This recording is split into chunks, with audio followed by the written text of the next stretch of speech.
Daniel, capítulo 1, versículo 1 a seguir.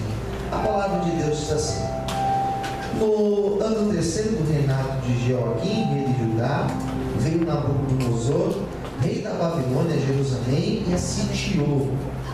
E o Senhor entregou nas suas mãos a Joaquim, rei de Judá, e uma parte dos utensílios da casa de Deus. E ele os levou para a terra de Siná, para a casa do seu Deus, e pôs os utensílios na casa do tesouro do seu Deus. E disse o rei Aspenaz, chefe dos seus eunucos, que trouxesse alguns dos filhos de Israel e da linhagem real dos nobres, jovens em que não houvessem feito formosos de aparência, instruídos em toda a sabedoria, sábios em ciência, entendidos no conhecimento, e que tivessem habilidade para viver no palácio do rei, a fim de que fossem ensinados nas letras e na língua dos caldeus. O rei lhes determinou a ração de cada dia, da porção do manjar do rei, do vinho que ele bebia, e que assim fossem criados por 3 anos, para que no fim deles pudessem estar diante do rei. E entre eles se achavam os filhos de Judá, Daniel, Ananias, Misael e Azarias. O chefe dos eunucos lhe pôs outros nomes, a saber, Daniel pôs de Beltesazar, Ananias o de Sadraque, Misael de Mesaque e Azarias de Abednego. E Daniel assentou-se no seu coração não se contaminar com a porção do manjar do rei, nem com o vinho que ele bebia. Portanto, pediu ao chefe dos eunucos que lhe concedesse e não se contaminar. 9. Ora, Deus deu a Daniel graça e misericórdia diante do chefe dos eunucos. Só até aqui. Vamos orar? Senhor, fala conosco nesta noite. Nos abençoe, Senhor, nos dê uma perfeita interpretação da palavra de hoje. Abençoe todos nós que estamos aqui, aqueles amigos e amigas que assistem agora a transmissão, que acompanham o Senhor ao vivo pelo site, onde estiver agora alguém ouvindo esta palavra, que o Teu Espírito Santo esteja ministrando, conduzindo e abençoando, Senhor. Em nome de Jesus. Amém. Nos aplaudir o Senhor, graças a Deus. Amém? Queridos, eu tenho ministrado Eclesiastes já faz aí, acredito que uns 3 meses. Toda quinta-feira falando de Eclesiastes. Encerramos esta série. E nós não encerramos porque não tinha mais assunto. Porque eu acho que nós falamos bastante. Foram 3 meses ministrando aqui na igreja, ministrando na casa de recuperação, ministrando no programa de TV. Só Eclesiastes. Cada capítulo, Eclesiastes 3, que fala sobre o tempo, falamos bastante. Porém, Deus colocou no meu coração, creio que foi muito de Deus isso, nesse mês aqui de maio, falar dos profetas. E na verdade, a inspiração que Deus me deu foi de falar sobre Daniel. E hoje eu já vim preparado para falar de Daniel e na verdade fazer uma introdução, digamos assim, um prelúdio daquilo que nós vamos falar nas próximas semanas. Não sei se vai ser apenas em maio, se nós vamos estender depois para junho, mas sem pressa, da mesma forma que nós falamos de Eclesiastes, sem pressa, e aprendemos muito. Hoje creio que Deus também tem uma palavra muito direcionada para as nossas vidas. Bom, antes de eu falar de Daniel, é preciso a gente localizar o texto de Daniel. Daniel foi um profeta que viveu aproximadamente 480 anos antes de Cristo. Daniel foi um profeta, daqueles profetas que não foram isentos de passar pelo cativeiro.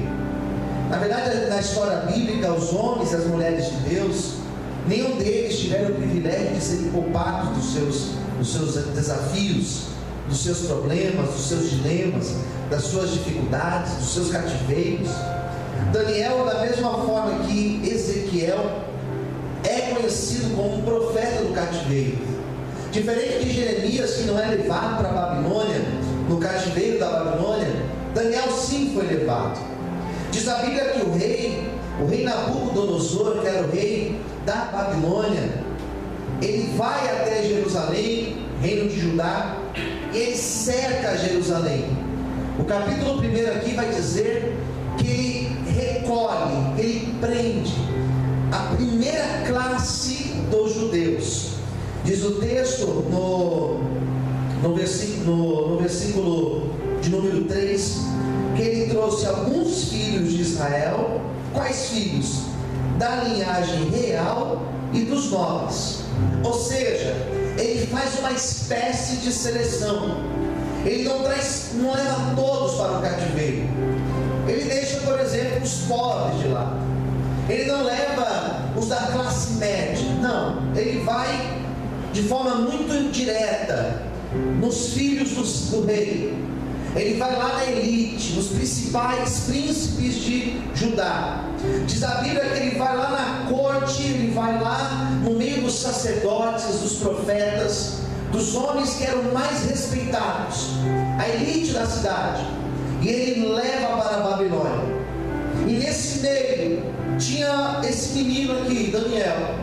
Eu digo menino porque ele tinha praticamente a idade do meu filho tem 15 anos. Daniel, quando foi levado, ele tinha 16 anos aproximadamente. Então percebe que ele era muito jovem. Ele era um adolescente, que talvez, como qualquer outro adolescente da sua época, tinha os seus planos, tinha os seus projetos, os seus sonhos. Às vezes eu sento com meu filho e pergunto para ele: filho, o que você quer ser quando crescer? O que você quer estudar? Qual é o teu desejo de estudar? Qual faculdade você quer fazer? Qual é o teu sonho?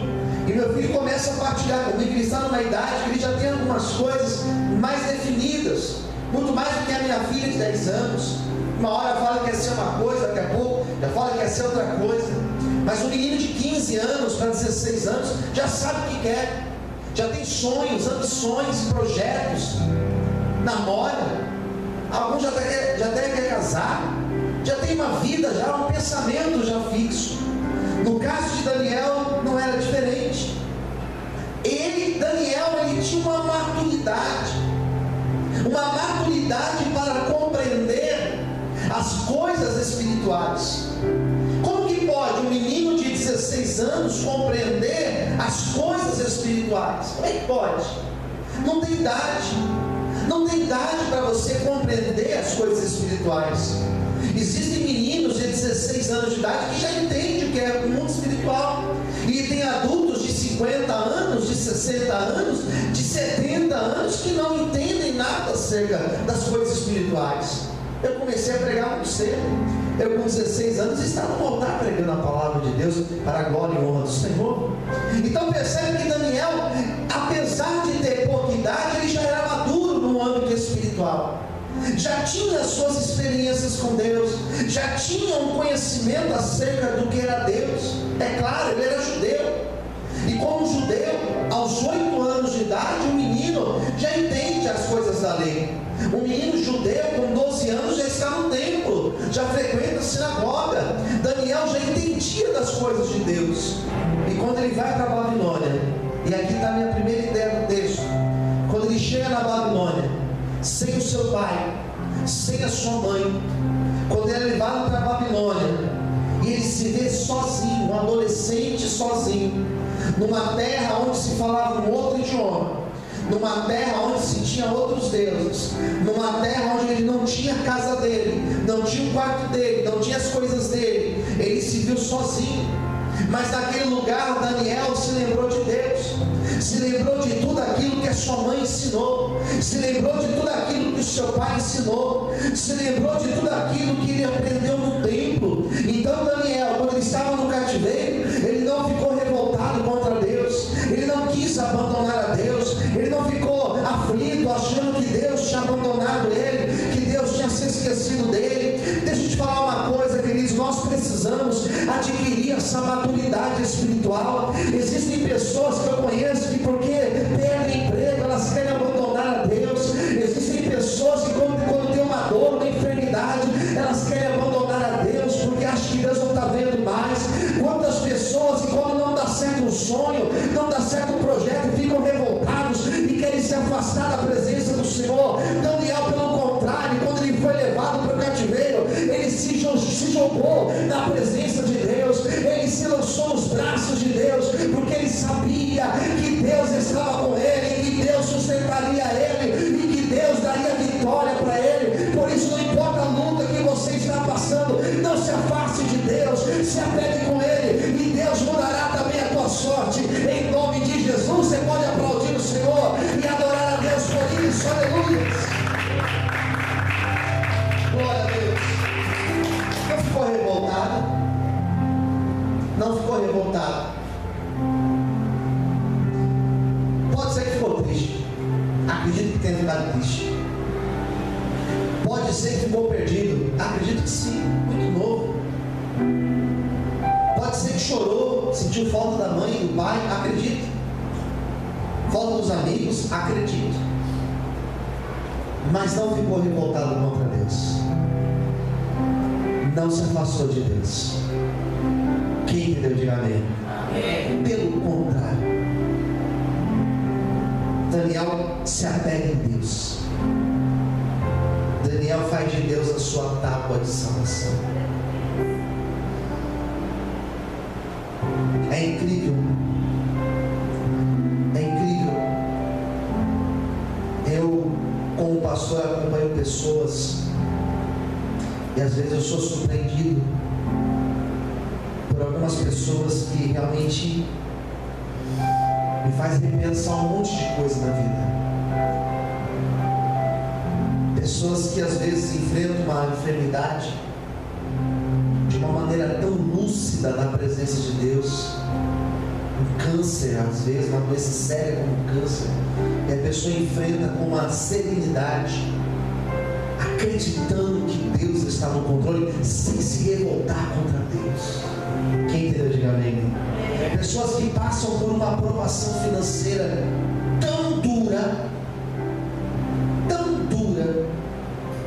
e a pessoa está ali na presença de Deus, de forma surpreendente, sorrindo, e não é um sorriso de hipocrisia, é um sorriso de que sabe que Deus está no controle e que tudo vai acabar bem. Quem entendeu, diga amém. Mas a gente vê também por um outro lado, às vezes o fulano, o ciclano afasta da igreja, some da igreja. O problema não é sair da igreja, isso não é um problema. O problema é se afastar de Deus. É a pessoa blasfemando contra Deus, é a pessoa murmurando contra Deus. Eu não estou aqui para querer desprezar o problema de ninguém, desprezar a dor de ninguém, mas às vezes você vai conversar com a pessoa e a pessoa está com o coração tão fechado para Deus. Ah, por que você está assim, meu irmão? Ah, porque tal coisa não deu certo na minha vida. Mas você já parou para pensar que pode ter sido um livramento de Deus para você? Já parou para pensar que aquela pessoa que saiu da tua vida, aquela ali poderia ser um problema para você? Já parou para pensar? Ah não, mas eu perdi. Você não perdeu, porque com Deus nós não perdemos. Quem está entendendo, diga amém. Deus nós não perdemos. Então Daniel se vê sozinho, se vê num lugar isolado. O que ele faz? Fica revoltado? Começa a se curvar perante os deuses dos caldeus, os deuses da Babilônia? Nada disso.